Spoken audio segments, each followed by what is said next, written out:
Commander Elias Rourke stood motionless at the center of the obsidian-paneled reception hall of the Sarandari Embassy, Earth Sector. High above, the crystal lattice ceiling refracted soft red light across the gleaming floor, casting fractured patterns across his exposed upper body. Sweat clung to his skin, a testament to the intense physical assessment he'd just completed, mandatory for any security posting with the alien delegation. His black trousers hugged his lean frame, belt polished to regulation shine. He looked every inch the soldier Earth once decorated, before the disgrace. A woman with deep green skin approached, dressed in a gown that shimmered with woven metallic threads. Her violet eyes took him in with a curious mixture of scrutiny and admiration. "Commander Rourke," she said in a tone both diplomatic and commanding, "your record is impressive. Decorated 3 times during the Delca conflicts.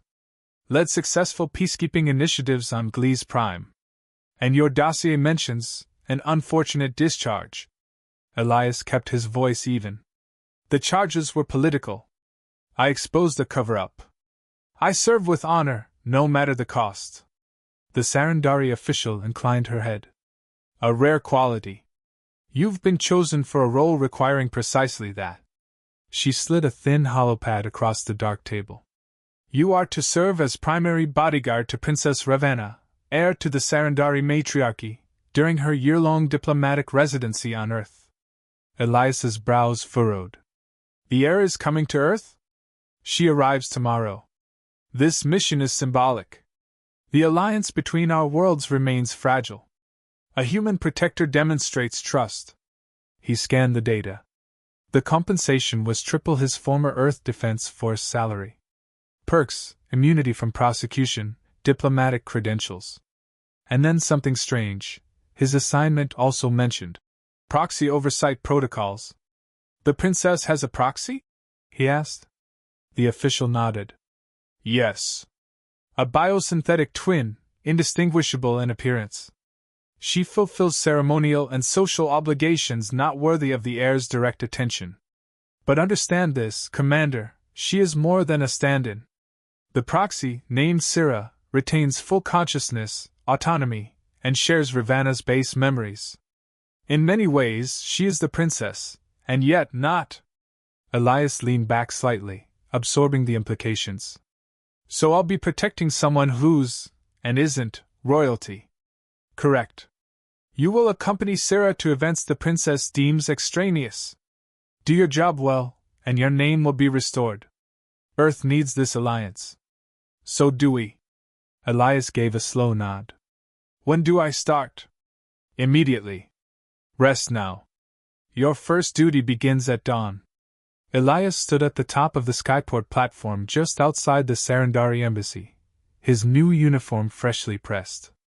The tailored black ensemble hugged his broad shoulders, the dark crimson insignia at the collar marking him as Royal Earth Liaison Security. The wind tugged at the hem of his coat as the ship approached, sleek and elegant, shaped like a crescent moon, gleaming silver against the dawn sky. The vessel descended slowly, anti-grav thrusters humming with restrained power. As it settled with a whisper, the boarding ramp extended in a smooth arc, and a squad of elite Sarandari guards stepped out first. Their green skin gleamed beneath ornate chest plates, weapons holstered at their sides, expressions unreadable. And then she emerged. Princess Ravenna, heir to the Sarandari throne, descended the ramp with an ethereal grace. Her tall frame was sheathed in a fitted gown of dark silver and sapphire, delicate strands of woven crystal cascading from her shoulders. Her dark green skin glowed in the morning light, and her long black hair shimmered like liquid obsidian, pulled back into intricate braids. But it was her eyes, brilliant gold with flickers of white, that met Elias's with cool precision. He stiffened, offering a precise nod. She did not return it. Without a word, Ravenna swept past the assembled dignitaries and vanished into the embassy interior, her guards flanking her in seamless formation. Elias remained still, until a softer voice stirred him. "You'll forgive her," came the gentle tone. "The journey was long, and the princess dislikes atmospheric travel." He turned to find another Sarandari woman standing a few steps away. For a heartbeat, he thought the princess had returned. The same features. Same luminous eyes. But this woman's expression was warmer, curious. She wore a simplified version of the royal attire, and her long hair was loose around her shoulders. "I'm Sarah," she said, extending a hand in the human custom. "Royal proxy. And as I understand it, your responsibility now." Elias clasped her hand. There was strength in her grip. "Commander Elias Rourke. At your service." Sarah smiled, something flickering behind her golden gaze. "I've been briefed on your background. Thoroughly." He arched an eyebrow. "Should I be flattered or concerned?" She tilted her head. "Depends. Do you always make such strong impressions, Commander?" He allowed a hint of a smile. "Only when the stakes are high?" "Well then," Sarah said, looping her arm lightly around his. "Let's see how well you handle diplomacy on your first day. I'm scheduled to tour the Earth Cultural Center. I could use someone interesting to keep me company." As they walked toward the diplomatic transport waiting at the curb, Elias glanced at her. She moved like Ravenna, spoke with her cadence. And yet, everything about her felt freer.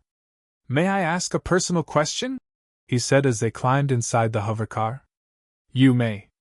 I might even answer. You're not her. But you're her twin in every way?" "Not every way," she said with a sidelong glance. "Ravenna rules. I observe. She decides. I experience." He studied her, then nodded. "Understood." But he didn't. Not yet. Not until he saw how her eyes lingered on a mural of Earth's first orbital city. Not until he heard her sigh when the driver mentioned they'd pass a local food market. Not until he noticed how often she looked at him, not as a protector, but as something else entirely. Someone real. Someone different.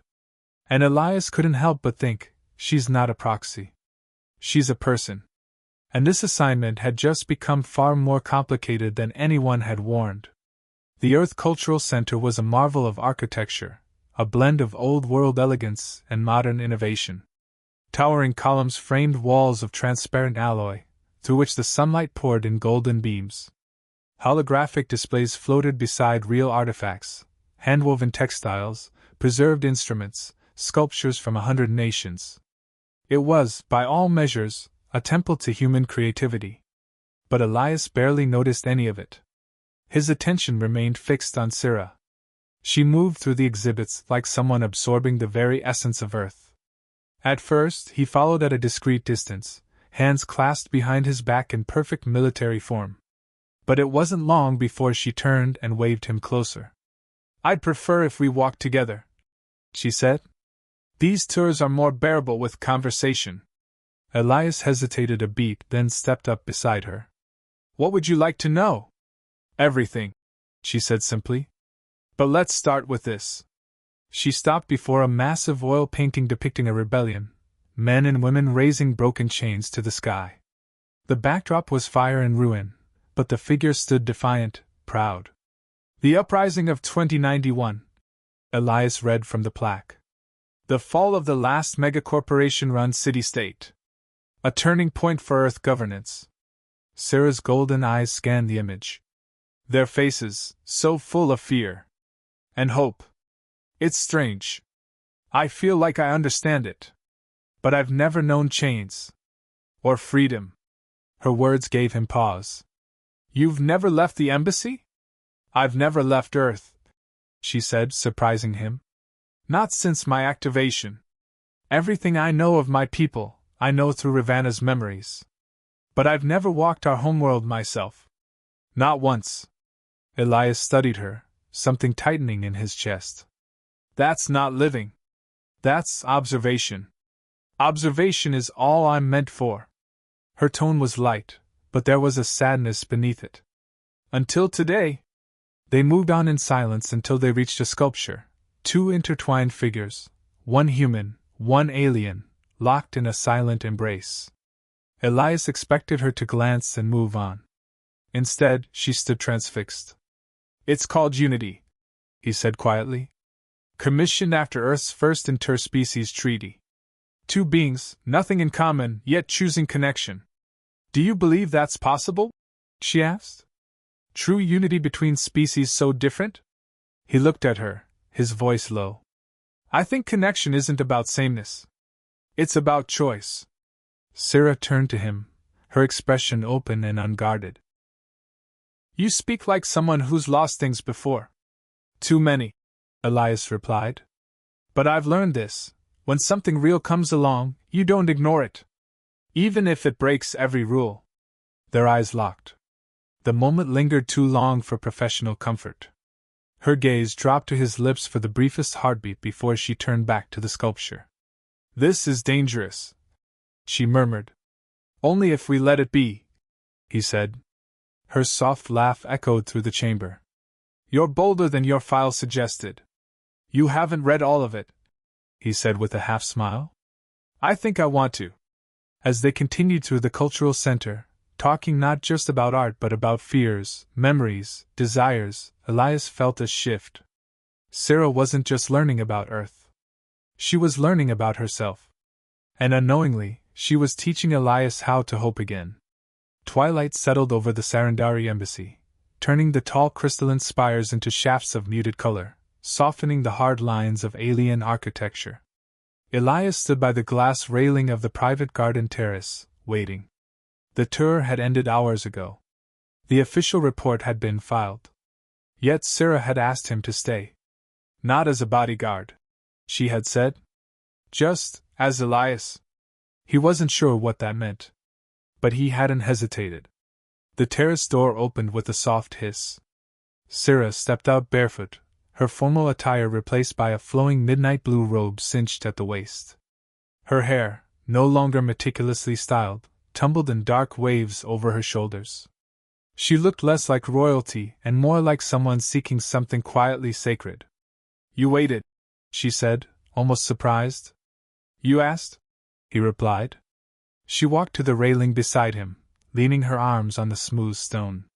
Below, bioluminescent flora native to her world glowed faintly among the terrace gardens. A strange breeze carried notes of something sweet, part spice, part alien blossom. I come here when I want to remember I'm more than just a proxy, she said softly.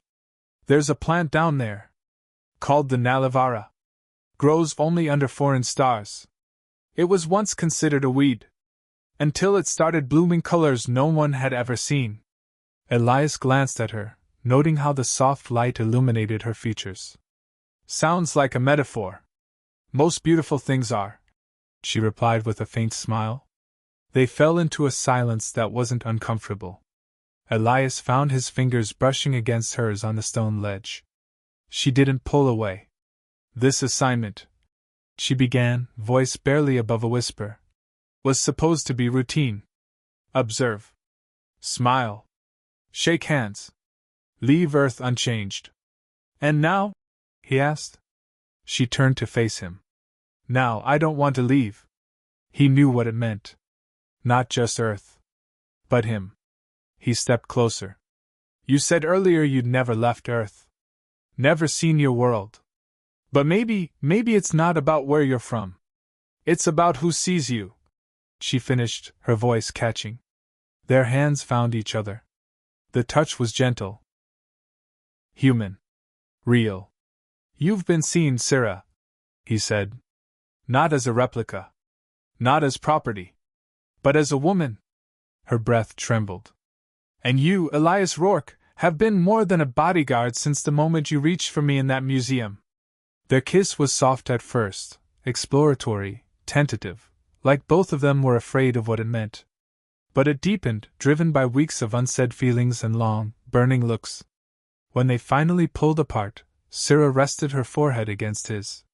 This is unwise, she whispered. Probably, he agreed, holding her tighter. They stayed on the terrace long after night cloaked the sky, tracing stars and futures neither had dared imagine. In the garden below, the Nalivara bloomed, its alien petals opening toward the earth moonlight, defiantly beautiful beneath foreign skies. The days that followed were a blur of ceremonies, meetings, and delicate diplomatic dances. Elias and Sarah maintained the image expected of them, guard in charge, distant but professional.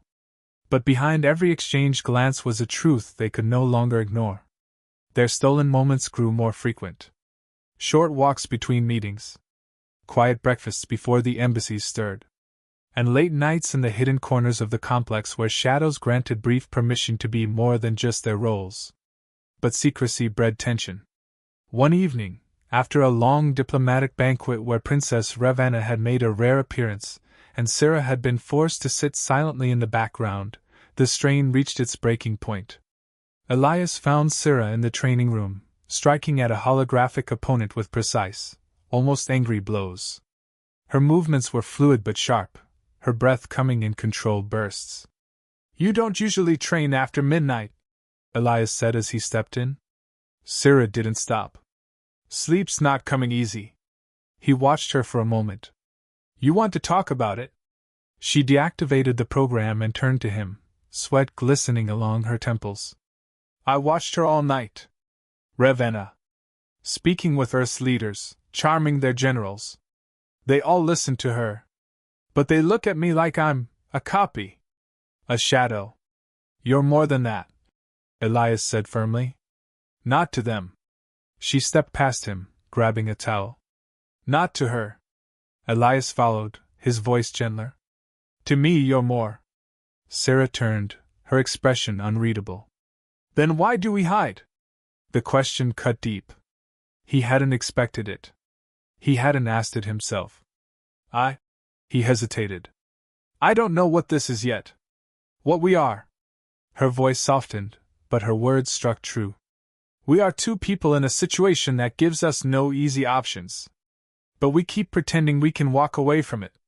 He reached for her hand. "I'm not pretending." "Then prove it," she whispered. "Stop guarding me like I'm someone else's secret. Stop pretending I'm not real."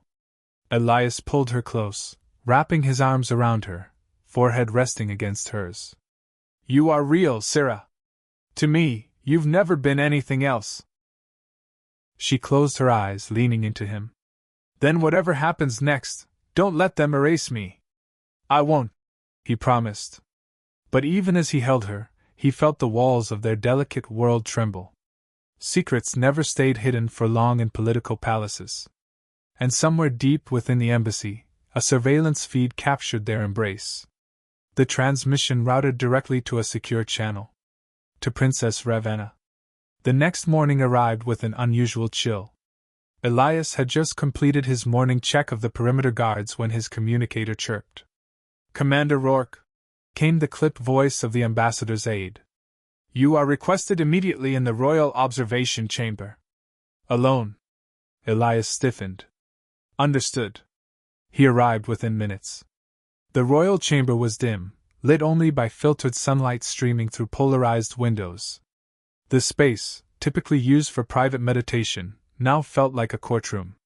Princess Ravenna stood at the far end, silhouetted against the tall window. Her silver-trimmed gown shimmered faintly with embedded threads of starlight, more ceremonial than practical. Two of her personal guards flanked the walls, but neither moved nor spoke. "Approach," she said without turning. Elias stepped forward, his boots echoing across the polished floor. "You summoned me, Your Highness." "I did." She turned slowly. Her face, so familiar yet so unlike Sarah's, was unreadable. Controlled. "You've been diligent, Commander," she said, each word carefully measured. "Professional. Quiet. Respectful." He said nothing. There was no way this ended in pleasantries. "And yet," she continued, pacing slowly, "you've become emotionally entangled with my proxy." Elias didn't flinch. "Yes." Ravenna's golden eyes narrowed slightly. "You admit it without hesitation." "I don't believe in denying the truth," Elias said. "Not when the stakes are this high." "High?" Ravenna stopped a pace away from him. "You presume much. With respect, Princess, Sarah is not a thing. She's not a role to be played. She's a person. With thoughts, choices, feelings. She is an extension of me." Ravenna cut in, her voice cold. "Created from my DNA, designed to bear what I cannot, diplomatic burdens, emotional distractions, even physical needs. Elias met her gaze. And she's exceeded that design. She's evolved beyond her original function. Ravana studied him. Do you love her? He hesitated, then answered, yes. The word hung in the air. Ravana's expression flickered, just for a heartbeat, between recognition and something else. Something not quite anger. Not quite jealousy. I monitored the footage, she said. Your late-night meetings. Your closeness. At first, I believed it was mere curiosity. Humans are known for romantic indulgences. But then I saw something I did not expect. She stepped closer, almost within reach. Genuine connection. Between one made to observe and one trained to obey. It's not obedience, Elias said softly. It's choice. Ravana circled him. Choice. The most dangerous idea ever introduced to a proxy. Or the most powerful. She stopped behind him. Tell me, Commander.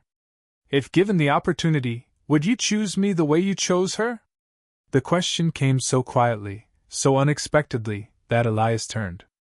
Ravana's eyes were no longer cold. There was something behind them now. Longing? Confusion? A desire to understand? I don't know you yet, Elias answered honestly. But I see the same potential. And I believe you want to feel what she feels. Ravana's breath caught, almost imperceptibly. I've never had the luxury, she whispered.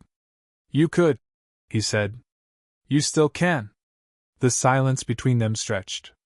Finally, she stepped back, returning to her earlier distance. You and the proxy are to remain under surveillance. Your relationship has crossed into dangerous territory. He nodded. Understood. But then she added more quietly. Dangerous doesn't always mean wrong. Elias left the chamber with more questions than answers. He had expected fury. Reprimand. Maybe exile. He hadn't expected a crack in the Queen's armor. And he hadn't expected the possibility that Princess Ravana might want what Syrah already had. That night, Elias found Syrah alone in the observatory dome, her silhouette outlined against the sea of stars above. The glass ceiling rotated slowly, showcasing constellations from both Earth and the Sarandari homeworld. It was the quietest part of the embassy, a place for reflection. You spoke with her, Syrah said without turning. I saw the alerts. Ravana summoned you alone. Elias nodded. She knows. Everything. Syrah's hands tightened around the railing. I expected as much. And? She wasn't angry, Elias said. Not the way I thought she'd be. She watched us. Monitored us. But she seemed more curious than furious. Syrah finally turned to face him. Her expression was conflicted, relief, worry, something else deeper. That's worse. How so? Because curiosity leads to experimentation. She'll want to test herself. Push boundaries. Maybe even replicate what we have. Elias moved closer, searching her eyes. Would that bother you? Yes, she said, unflinching. Not because I'm jealous. But because it wouldn't be real. Not at first. It would be performance. He reached out, brushing her cheek. What we have is real. Syrah closed her eyes at his touch. Then hold on to it. Because everything around us will try to turn it into politics. They stood like that for several moments, letting the stars speak instead of words. Eventually, Syrah opened her eyes, took his hand, and led him deeper into the dome, into a private alcove behind a half-curved partition of carved glass. A low couch waited beneath a canopy of trailing silver flora, glowing faintly. I asked a botanist to design this space for meditation, Syrah said quietly. But I always hoped it would become something more. Elias lowered himself beside her. More? A place where I didn't feel like a copy, she whispered. He pulled her gently into his arms. You never were. They stayed like that for hours, talking softly, holding one another, occasionally falling into a reverent silence that needed no explanation. Elias told her stories of his childhood in the Arctic colonies, of the betrayal that ended his military career, of how hollow purpose had felt, until her and Syrah shared what it was like to live as someone else's second heartbeat. Her confusion. Her awakening. Her guilt, even, at wanting more. "You made me see I'm more than programming," she said. "You taught me I'm allowed to want something for myself." They kissed then, slow, deliberate, full of meaning. There was no rush, no urgency. Just connection. Just truth. And when they finally lay beneath the soft glow of the hanging flowers, limbs entwined, breaths sinking, Elias whispered, "Whatever happens next, I'm with you." But beyond the glass dome, far above their heads, a message was transmitted. Intercepted. Flagged. And quietly routed, not just to Ravana's advisors, but to someone neither of them had anticipated.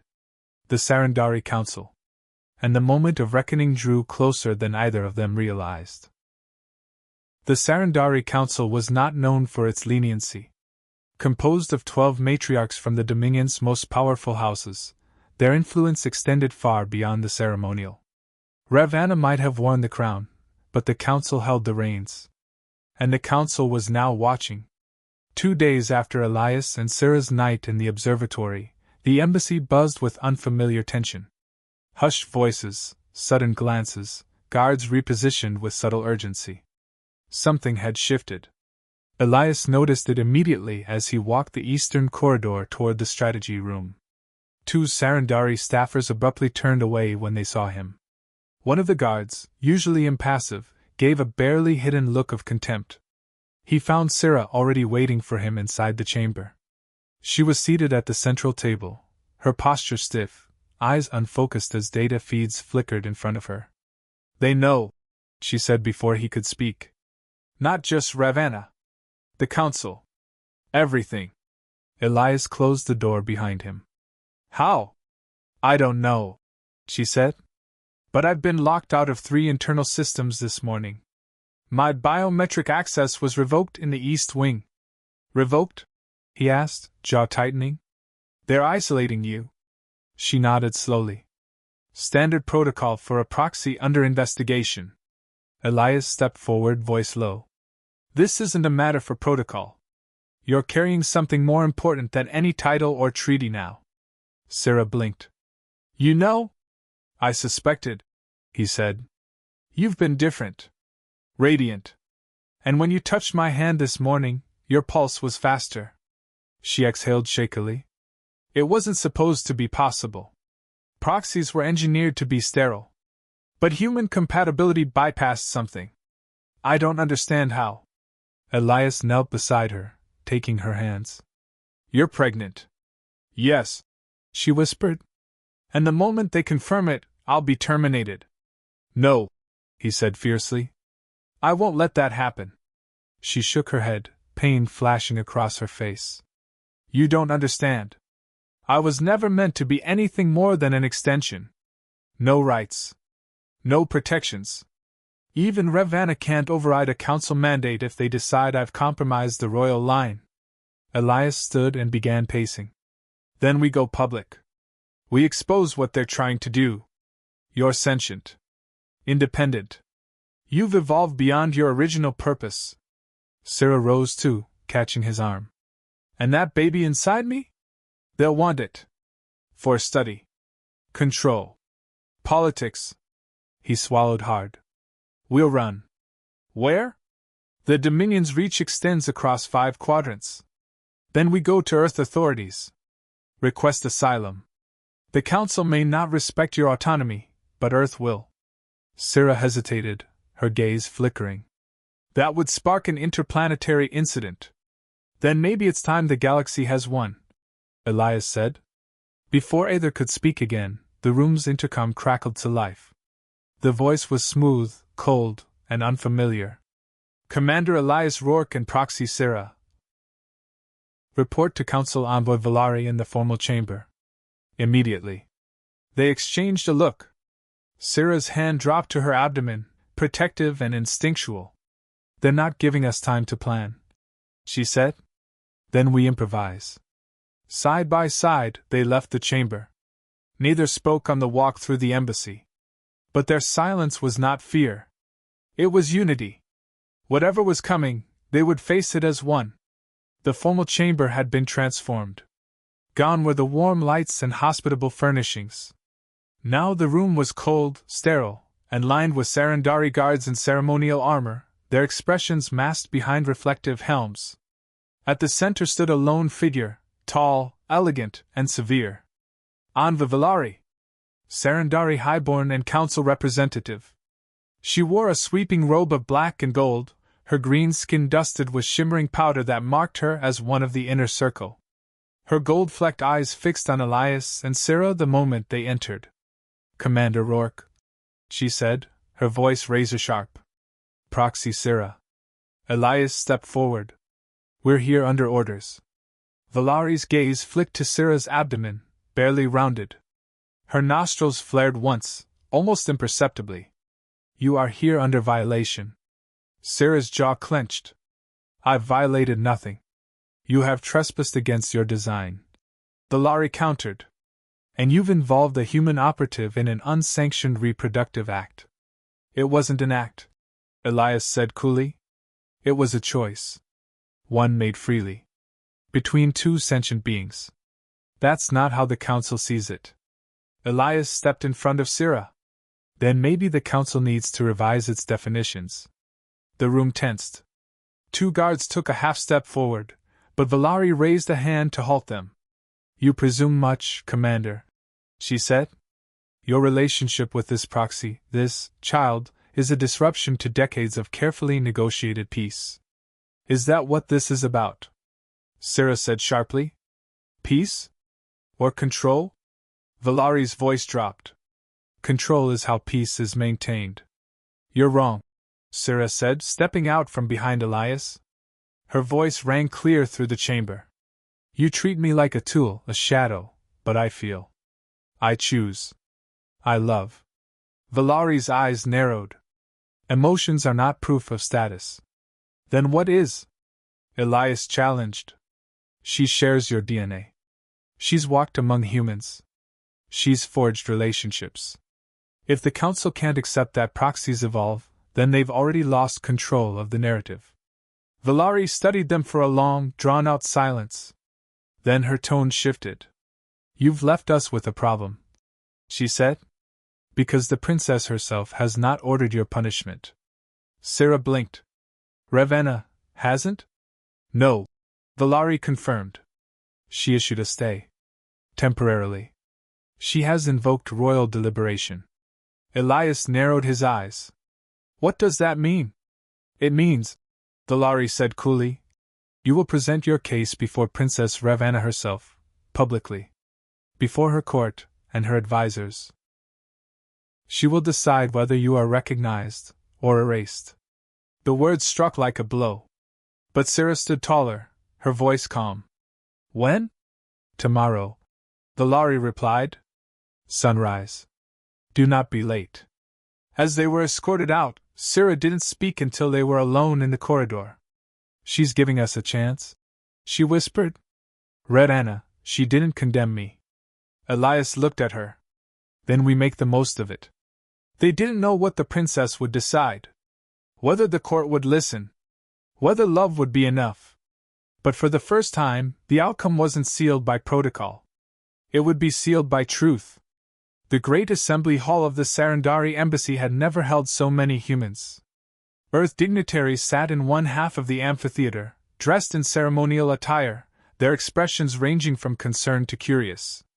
Across from them, high-ranking Sarandari officials, royal house representatives, and council observers filled the curved benches. It was a collision of worlds, two species watching history unfold. At the center of the hall stood the elevated platform reserved for deliberations. Princess Ravenna sat atop the obsidian dais, flanked by two lesser judges from the Dominion. Her attire was striking, no longer ceremonial, but a flowing robe of midnight green and silver, minimalistic, as if meant to strip away tradition. A statement. She watched Elias and Sarah approach with the stillness of a monarch who had mastered the art of silence as power. Her golden eyes gave nothing away. Sarah walked with her head held high, no longer in proxy garments but in a custom-fitted tunic bearing no symbols, No allegiance to any title or caste. Just herself. Elias wore his Earth uniform, polished and crisp, but unarmed. A sign of respect and vulnerability. Ravana's voice broke the silence. You may speak. Syrah stepped forward. I am Syrah. I was born in a vat beneath the royal temple on Alaris Prime. I was designed to mimic the princess in all but authority. I was trained to observe, to absorb, but never to become. She took a breath. But I did become. I felt joy. I tasted food not chosen for me. I spoke words not programmed into my script. I fell in love. And now. She placed a hand on her abdomen. I carry life. Gasps rippled through the chamber. Ravana's gaze darkened slightly. Confirmed? Medically verified yesterday. Syrah said. Human and Sarandari DNA. Interwoven. Thriving. Ravana's expression remained unreadable. And this child? Our child, Elias said, stepping forward. Born of choice, not order. A living testament that your proxies are more than tools. That love can transcend the boundaries you set. A pause followed. Heavy. Expectant. Then Ravana stood. This court is not here to determine whether you love each other. Or even whether Syrah is sentient. She said. The question before us is one of precedent. If we recognize this child as legitimate, if we recognize Syrah as more than a proxy, we rewrite what it means to be royal. She descended the steps slowly, stopping just before them. Syrah, you were designed from me. You reflect me. But you've become something else. She looked into her eyes. Do you think I envy you? I don't know, Syrah whispered. But I think you wonder what it feels like to be free. Ravana turned to the audience. The council sees rebellion. Earth sees opportunity. I see transformation. She took one final look at Elias. Commander Rourke, do you claim responsibility for this life? No matter the outcome? I do, Elias said without hesitation. And you, Syrah, do you seek recognition not as an extension, but as your own? Yes, she said clearly. I seek personhood. I seek acknowledgement. And I seek my child's right to exist. Ravana stepped back. She raised her voice, loud enough for all to hear. Then let it be recorded. As of this day, Proxy Syrah is no longer a proxy. She is granted full citizenship of the Sarandari Dominion. And the unborn child she carries shall be recognized as royal blood. The hall erupted in voices, some outraged, others awed. But Elias heard only one voice beside him. Syrah's. Whispering his name, through tears. The moment Princess Ravana's decree echoed through the assembly hall, a wave of murmurs surged like thunder through the gathered crowd. Some Sarandari officials rose in protest, shouting about tradition, protocol, hierarchy. Others merely sat in stunned silence. Across the aisle, the Earth delegation exchanged glances, surprised and cautiously optimistic. But in the center of it all, Elias stood still, his hand wrapped tightly around Syrah's. Ravana had returned to her dais. Though her expression remained controlled, something had shifted. Her shoulders, once held high with ceremonial rigidity, now bore a quiet strength. She hadn't just made a political decision. She'd taken a personal stand. Envoy Valari approached the dais slowly, her voice calm but firm. Your Highness, the Council will not welcome this decision without contest. Ravana nodded. Then let them contest it. But let them do so openly, not from the shadows. Valari's lips thinned. You've set a precedent. The proxies throughout the Dominion, there are hundreds of them. They will demand rights. Then perhaps we should have granted them long ago, Ravana said. Syrah is the first. She will not be the last. Elias glanced toward the crowd of Sarandari behind the envoy. One of them, a younger council aide, stared at Syrah not with fear, but with hope. It had begun. That evening, back in their private quarters, Elias and Syrah sat quietly at the edge of the embassy's private arboretum. The garden lights shimmered across a stream of imported Sarandari water blossoms, the scent a calming mix of alien lavender and something almost like pine. "They'll come for us," Sarah said. "Some won't accept this. Some will try to reverse it. Let them try," Elias replied, brushing a hand over her stomach. "We've already won something they can't take." She leaned her head against his shoulder, eyes fixed on the still water. "It doesn't feel real yet." "It is. You heard Ravanna." Sarah hesitated. "What do you think changed her mind?" Elias didn't answer right away. He remembered the way Ravanna had looked at him during their private encounter, the longing, the quiet hunger to understand what she'd never known. "She saw that you were living the life she never allowed herself," he finally said. "And she realized she could either destroy it, or protect it." Sarah nodded slowly. "She made the right choice." Then she looked up at him. "And you? Are you ready for the consequences?" "I've faced war," Elias said. "But this is the first fight that ever gave me something to live for." Their kiss was slow, deep, and unburdened by secrecy for the first time. Outside the embassy, cameras buzzed, media feeds spun wild stories, and politicians calculated angles. But in that moment, none of it mattered. All that mattered was this: they had rewritten fate. Together. 3 weeks passed. And though life inside the Sarandari embassy calmed, the galaxy beyond began to stir. News of Ravanna's ruling had spread across 5 systems.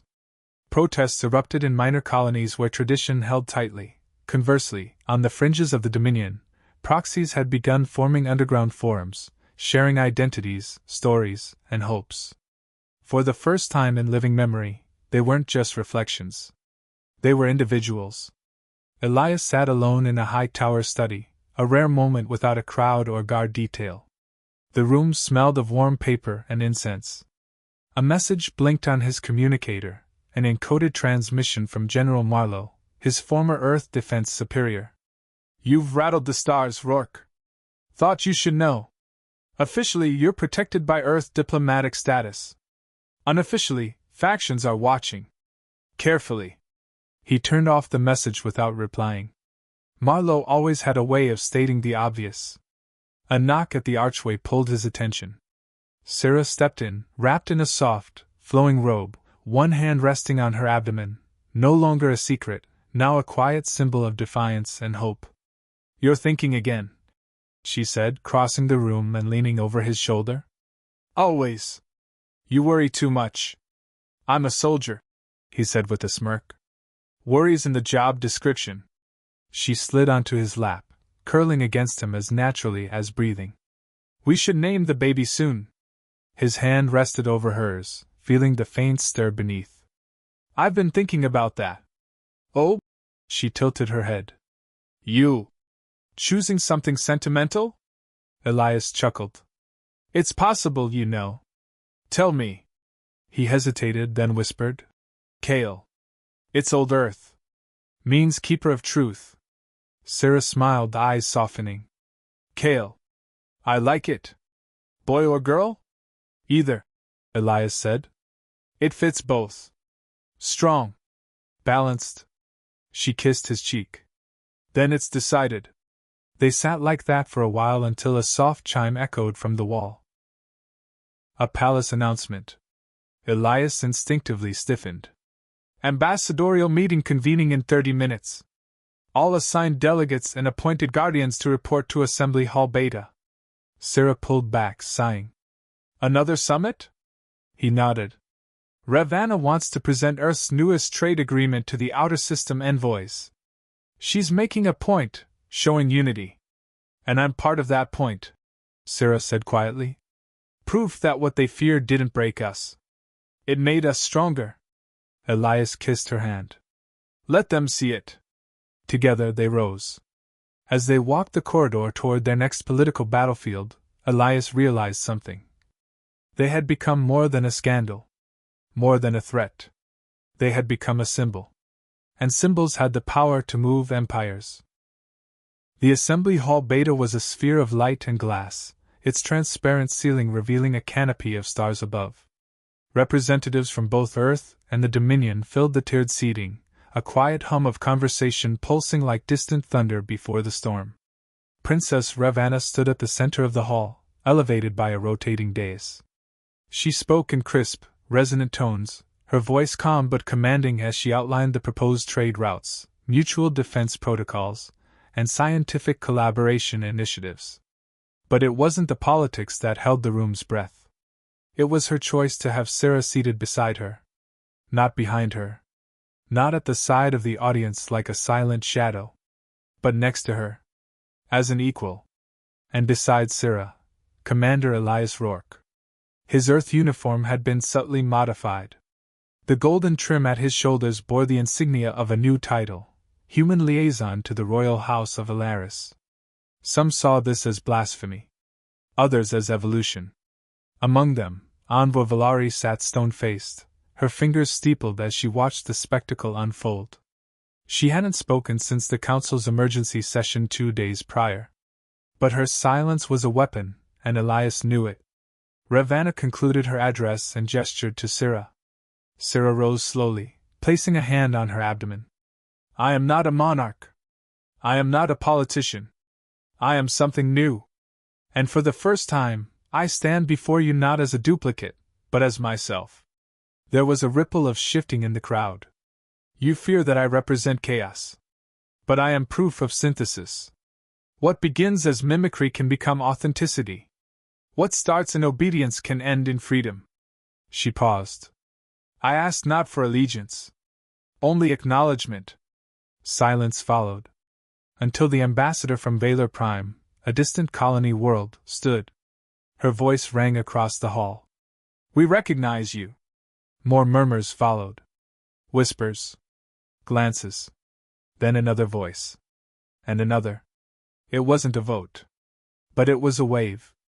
A movement. And yet, Elias felt the tension building at the back of the room.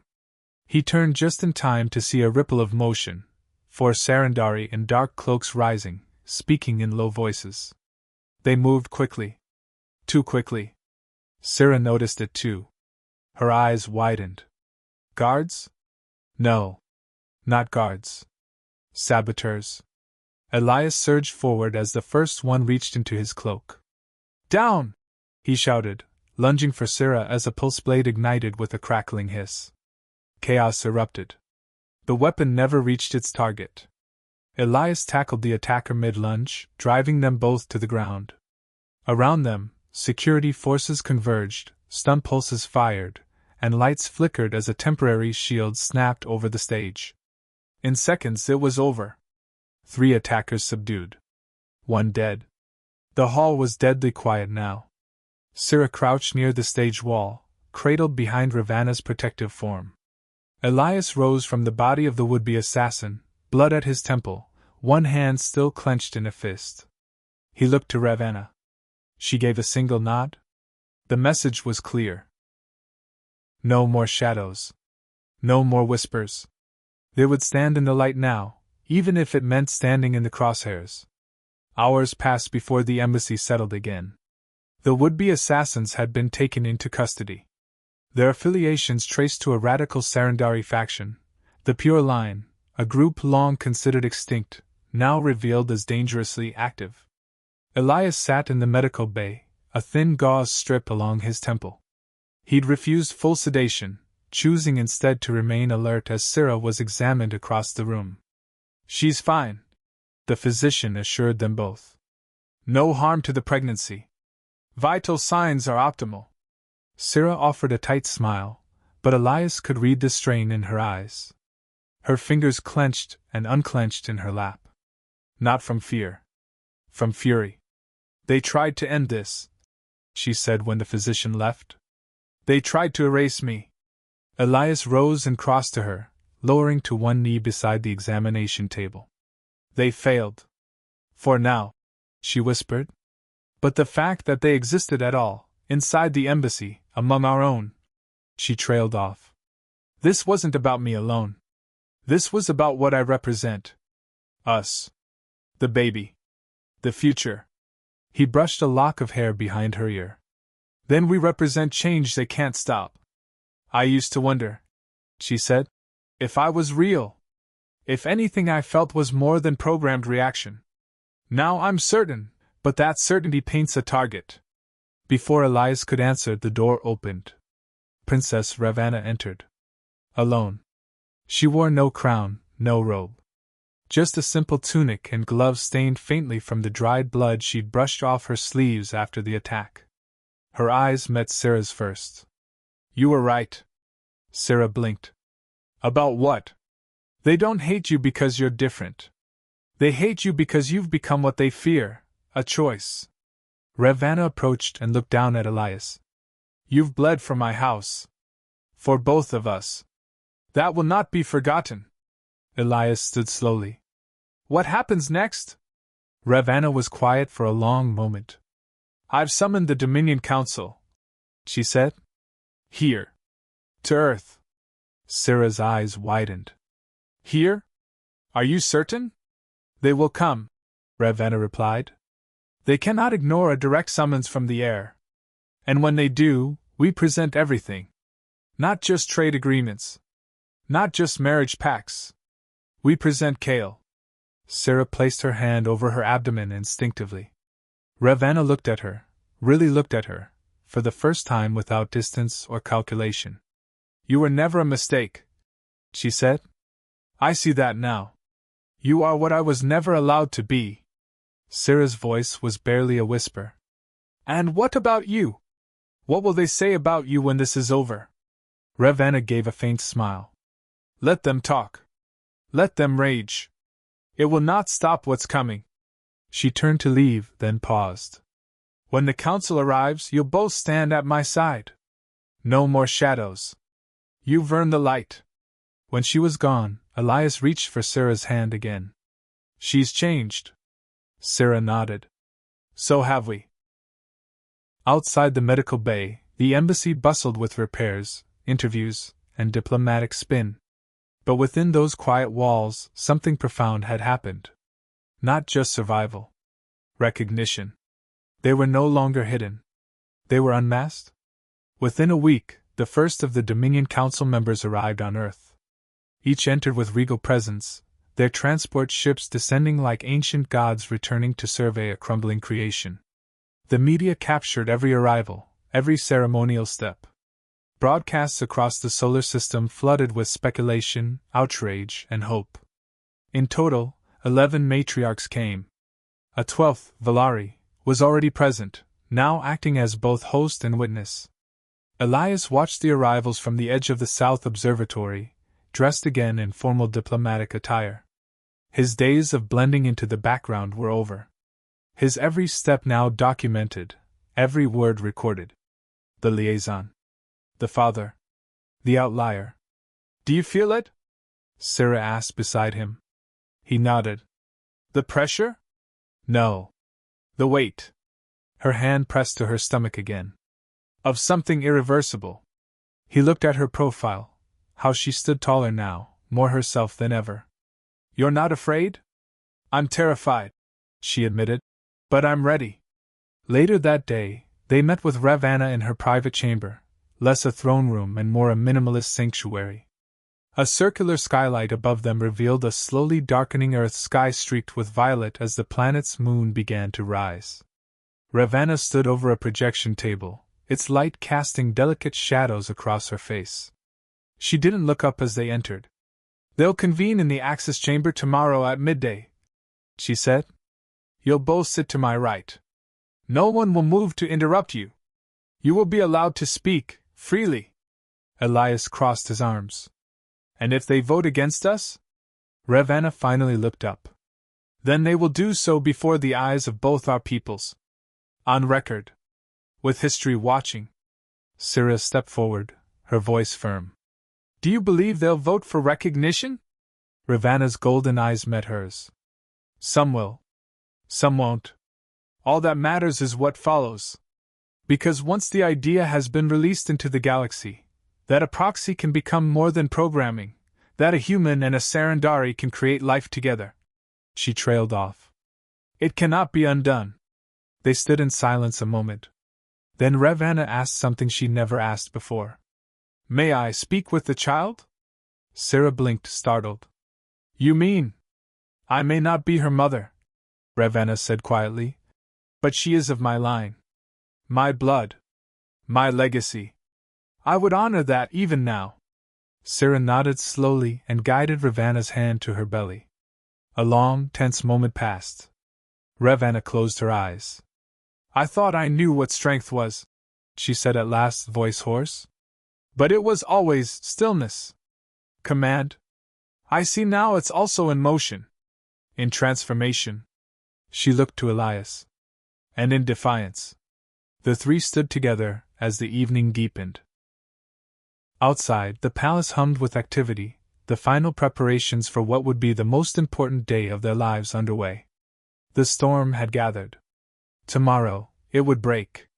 The Axis chamber was older than the embassy itself, constructed when the Dominion first made diplomatic contact with Earth. It was circular, vast, and solemn. Every sound echoed. Every gaze held weight. 12 high seats surrounded the central speaking floor, each occupied by a matriarch of the council. Ravenna sat in the 13th, her position slightly elevated. The council robes varied by house, but every delegate wore the black and gold crest of judicial authority. Elias stood at Syrah's side as they stepped into the circle. No guards. No armor. Just the two of them, dressed in quiet defiance. He wore a new version of his liaison uniform, its trim now silver, representing both neutrality and alliance. Syrah's tunic was embroidered with the sigil of Alaris, not as a proxy, but as kin. The hall was silent. Until Ravenna stood. Members of the council, she began. We are gathered today not to pass judgment, but to witness change. The kind that emerges not from law, but from life. Valari rose slowly. Your Highness, with respect, we do not question the legitimacy of your throne. But this situation violates centuries of cultural design. Proxies were created for purpose, not passion. This child is alive, Ravenna said sharply. A product of love, not defiance. A rustle of motion passed through the chamber.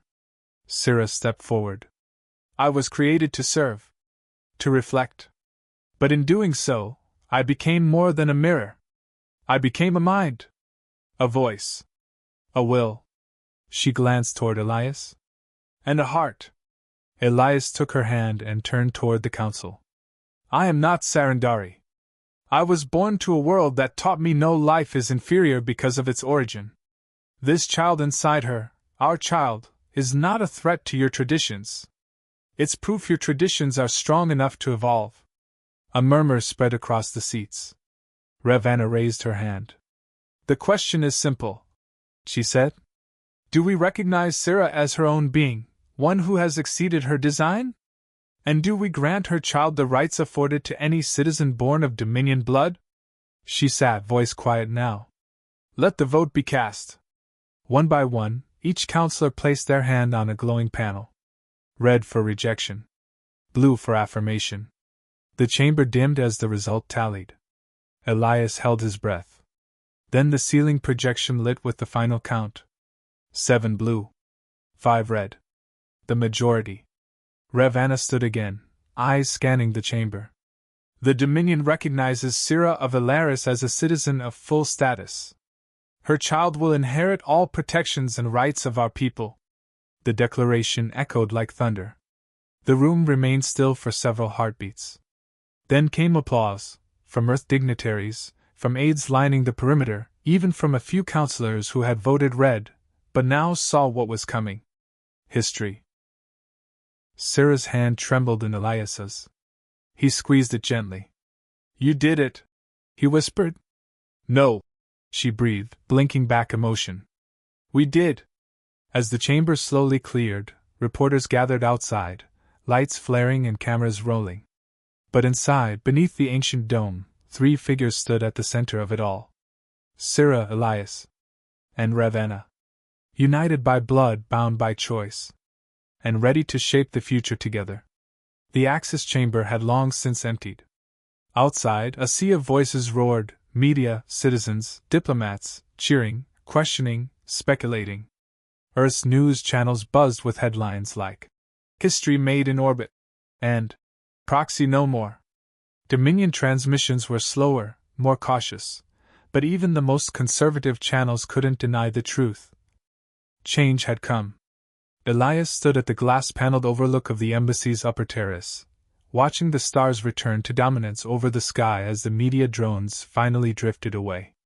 His reflection stared back at him in the transparent wall, older, perhaps, than when he first accepted this strange assignment. But grounded. Syrah stepped into view beside him, her expression unreadable. "They want interviews," she said softly. "Panels. Holodocs. They want to tell my story. It's a good story," Elias replied. "It's not just mine anymore," she said. "It belongs to every proxy. Every being told they couldn't become more." Elias turned toward her. "You're still allowed to live a life, you know. Beyond all of this." She smiled faintly. "I'm trying. We both are." A soft knock echoed behind them. The door slid open, and Princess Ravanna entered without ceremony. She had shed her royal attire in favor of something simpler, an Earth-style tunic in deep violet, and soft boots that made her look less like a sovereign and more like a sister. "There's something you need to see," she said. They followed her to the private council chamber, where a secure transmission blinked steadily. Ravanna activated it, revealing a council member they hadn't expected. Matriarch Asalia Valessa, one of the 5 who had voted against Syrah. Her projection stood tall, hands clasped in front of her. "I come not to retract my vote," she began, "but to offer something unexpected." Ravanna's brow lifted. "Go on. My house controls the genetics research sector of the outer colonies. We've long upheld purity of design and purpose. But this hybrid child, we've examined the preliminary data. The neural development is accelerated." Syrah tensed beside Elias. "What are you saying?" "I'm saying the Dominion can no longer afford to ignore the benefits of cross-genetic harmony. Your child represents something we've only theorized, true adaptive evolution. I intend to request a formal study, with your consent." Syrah's fingers wrapped around Elias's. Ravanna cut in before either could speak. "She will not be your subject. She will not be dissected, sampled, or raised in isolation." Matriarch Asali inclined her head. "I assumed as much. That is why I am proposing something else. When the child is born, I wish to sponsor her citizenship within the Dominion's Central Registry, not as an anomaly, but as a rightful heir to Alaris and Earth alike." Silence hung. Then Elias said quietly, "Why?" "Because the future cannot be built from fear," Asali said. "And because, perhaps, I was wrong." The transmission ended. Ravanna turned to Syrah. "The walls are cracking." Syrah nodded. "And some are beginning to build windows instead." They stood in the quiet for a while longer, no longer strategizing or fighting, but breathing. Together. Outside, the embers of history still glowed. But inside, something new had taken hold. Hope. 3 weeks after the Council's vote, the Dominion shuttle Serenity's Edge descended through Earth's upper atmosphere, landing smoothly atop the embassy's western platform under a clear sky. It bore no council insignias, no military escort, just the mark of Ravanna's house, Alaris. Syrah stood at the top of the landing platform with Elias at her side. Her figure was fuller now, her pregnancy no longer a whisper beneath tunics but an undeniable truth. Earth's sun gleamed against her silver-threaded robe, the cloth specially made to honor both of her identities, proxy-born, sovereign-acknowledged. Below the platform, a carefully selected crowd had gathered, journalists, Earth diplomats, Sarandari citizens, and most notably, 3 former proxies who had journeyed to Earth after hearing of the vote. They stood silently together, hands clasped, watching her with reverent awe. "I never thought I'd be someone's symbol," Syrah said quietly. "You're more than that," Elias replied, gently brushing her fingers with his. "You're their beginning." Ravanna approached from behind them, her steps unhurried. She had returned to ceremonial garb, but without the heavy headdress, just a single silver ring around her brow, elegant and unassuming. The council chambers on Valessa have initiated a charter to revise the Dominion's classification of proxies, Ravenna announced. Within the year, they may grant blanket personhood. Syrah turned stunned. That fast? Ravenna smiled faintly. Not fast enough for those still in chains. But change, once ignited, rarely waits for permission. They descended together, princess, former soldier, and sovereign-born proxy, to address the assembly. Ravenna spoke first, her voice firm and solemn. We have stepped into unknown space. Not between stars, but within ourselves. We were warned it would break us. And instead, it has forged us into something stronger. Syrah followed. I am not your queen. I may never wear a crown. But I was born of the old world and have chosen the new. I ask only this, do not look at my child and see the death of tradition. See the beginning of a future in which tradition walks beside freedom. And finally, Elias. I was a bodyguard. A soldier. Then a disgrace. And now, I am a father. Not because of rank or bloodline, but because of choice. And that's what this moment is about, choice. The right to love. The right to be seen. The crowd erupted, not with wild cheers, but with something deeper. Respect. Belief. Later that evening, as the embassy quieted and the stars once again blanketed the world, Elias sat beside Syrah in their private quarters. She rested against him, her head on his chest, one hand curled protectively over her stomach. We'll be parents soon, she murmured. I've been thinking about that, Elias said, wrapping his arm around her. About what it'll mean to raise a child between two worlds. Syrah looked up at him, her eyes full of peace. It means we'll have to teach her not to choose one over the other, but to walk the bridge between. He kissed her gently. Not out of passion, but out of absolute knowing. The first stars of twilight shimmered over the Earth Dominion embassy as Ravenna sat alone in the rooftop garden, her fingers tracing the rim of a delicate ceramic cup filled with steaming Jasari tea. The air smelled faintly of night-blooming herbs, some Terran, some Sarandari. A blend, like so much else now. She was no longer alone for long. Syrah approached quietly, her steps soft. Her robe had been exchanged for a simpler gown, one meant for comfort, not politics.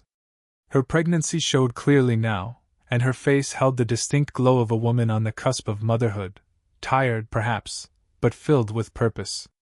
Ravenna glanced at her with a small smile. You move more regally than I ever did at that stage. Syrah chuckled, sitting beside her. I had a good blueprint. They sat in companionable silence, the kind that needed no explanation between them. Do you ever regret it? Syrah finally asked. Everything that came from this? Ravenna took a slow sip of her tea. Once I thought I would. The moment I saw the council fracture, I wondered if I'd doomed our people. But now? She looked up at the stars. Now I wonder why we waited so long. Syrah looked down at her hands, one still resting on her stomach. The child will be born soon. Yes, Ravenna said softly. The first of many, I think. Hybrids. Not just of blood, but of ideals. Raised not in fear of their origins, but in celebration of them. Syrah turned to her. You're part of this, Ravenna. More than you admit. I know, the princess whispered. And it frightens me. I was raised to reign over a fixed system. You and Elias tore it open with love. Syrah tilted her head. That sounds like a compliment. It is, Ravenna said, a hint of amusement returning. But don't let it go to your head. They shared a quiet laugh before Syrah asked, more gently. Will you ever claim a family of your own? Ravenna's eyes glimmered with something unspoken. Perhaps. But not out of pressure. Not to follow your path. Only if it's mine. They fell silent again, watching the night deepen around them. Far below, in the quarters they now shared, Elias was preparing the nursery. He'd already argued over the color scheme with the Dominion-appointed designers and finally won the right to include Terran art, images of Earth forests and starscapes from Mars' orbit. A bridge between worlds. A small cry from within Sarah's abdomen made her place a hand to her side. Ravanna noticed. She's active tonight, Sarah said softly. She knows her arrival will change everything. Ravanna replied. As you did. Sarah smiled, the moment so peaceful she felt tears at the edge of her eyes. Do you think she'll be safe? She asked, barely a whisper. Ravanna reached out and touched her hand, firm and certain. I know she will. The soft beeping of medical monitors hummed through the embassy's private infirmary, but the tension was far from clinical. Outside, guards stood shoulder to shoulder, not in defense, but in reverence. Inside, the lights were dimmed to a golden hue, Sarandari custom for sacred transitions. Sarah lay on the medical bed, her silver hair damp against her forehead, her breathing shallow but steady. Elias sat beside her, one hand gripping hers, the other trembling slightly despite his years of battlefield calm. It's time, said Dr. Kalin, a joint-appointed physician of both Earth and Dominion. Her voice was calm, her movements precise. Sarah nodded, sweat beading her brow. I'm ready. Elias leaned close, brushing his lips against her temple. You've done harder things. Not like this, she whispered, pain and anticipation in her voice. But maybe nothing more important. The labor was swift, too swift by human standards, a trait the doctors hadn't expected from the hybrid biology. Within minutes, Sarah's body arched, her cry sharp and echoing through the quiet room. And then, a new sound. A cry high and clear. A life. Elias stood frozen, breath caught in his throat. He didn't move until Sarah squeezed his hand, her strength returning with a weary smile. The baby was placed gently on her chest, wrapped in soft cloth woven from earth cotton and Sarandari silks. She was small. Perfect. Skin a warm shade between Sarah's crimson and Elias's pale hue. Hair dark with streaks of silver. And her eyes, when they fluttered open, gleamed with brilliant, inhuman gold. Ravanna entered minutes later, silent but resolute. She stood at the edge of the bed, looking down at the child. What's her name? She asked softly. Sarah looked to Elias. He nodded. Kale, Sarah said. It means keeper of truth. Ravanna reached out, then paused. May I? Sarah nodded. With a grace that betrayed hidden emotion, Ravanna lifted the infant gently into her arms. Kale did not cry, she stared up at the princess, as if already aware of the weight she carried. She's more than a child, Ravanna said. She's proof that love can rewrite law. That choice can surpass design. That life finds a way. Elias stood beside them, placing a hand on Ravanna's shoulder. And she's ours. Not just by blood, but by the world we'll give her. Ravanna nodded, tears finally brimming in her eyes. Later that evening, in the garden beneath the stars, the three of them sat, no longer roles of ruler, soldier, or creation. Just people. Family. And above them, two worlds looked on. Watching. Learning. The Crimson Accord had not ended in conflict. It had ended in something far more radical. Peace. A new chapter had begun. And with it, the first breath of a future where difference was no longer division, but destiny.